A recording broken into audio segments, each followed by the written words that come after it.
Hi guys, it's Crystal Magnum here. Welcome back. It's finally time to do another book review, and if you guys have been watching my videos recently, I've been reading a lot of Alchemised. I finally finished it last night, and oh my gosh, I feel like this book has been slept on. Like, this was so good. This was beyond 5 stars, blew it out of the water.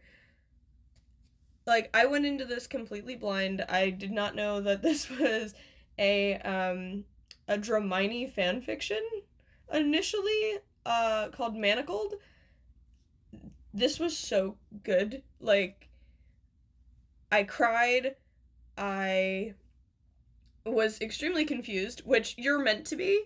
In part one, you're meant to be confused, which took me a minute to figure out. But it progressively got better. It's in the beginning, you're a little confused, like I said, which makes it a little slow because you're trying to figure out the world building, the magic, everything, which I've heard is normal. So that made me feel a little better about it.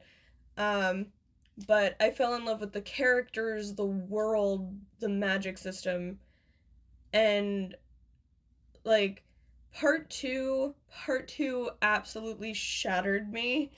I was excited because I had a theory going into part two. I was like, oh, this is gonna be so good because this is how it's gonna wrap up, and like you're gonna figure everything out and it's gonna just click.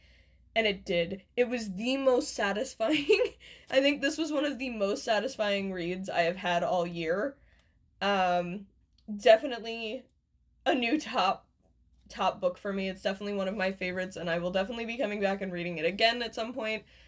Um, oh my gosh, I cannot express my need for a second book, not necessarily about these characters. I've already seen that there is not going to be another book about these characters, um, because the story for all of them and like all of the characters is kind of uh tied up in a neat little bow at the end, which is always satisfying. So, but the author has said that they would consider doing more within the realm of this story, just not involving these specific characters.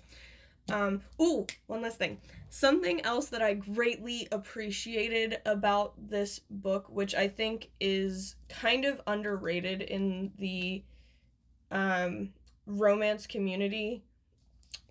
This is not primarily speaking a romance, but the romance scenes that are involved are not overly explicit, if you understand what I mean by that. So a lot of us book talkers, we read a lot of smut. Like, not gonna lie, not gonna sugarcoat it, a lot of our books are surrounded and covered in smut. A lot of my books are surrounded and covered in smut. There's something to be said for an author that is able to get their point across without going over the top.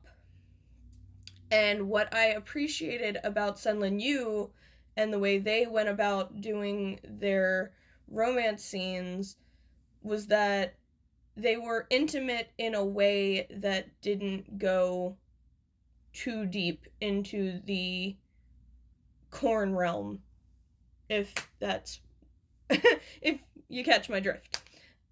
And I think that almost adds an extra layer to the romance between the characters that it's occurring between, especially given the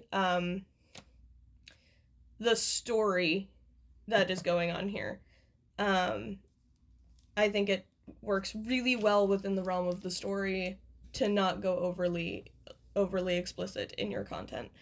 And I cannot express enough. Please go get this, go read it. I will say again, you guys know me.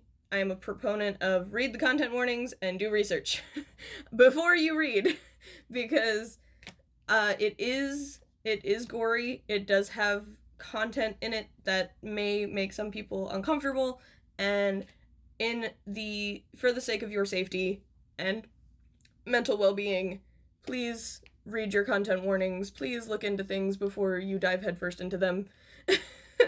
That is probably the one thing I did go in knowing, is that it is a little gory. I mean, this here will tell you that, so read that.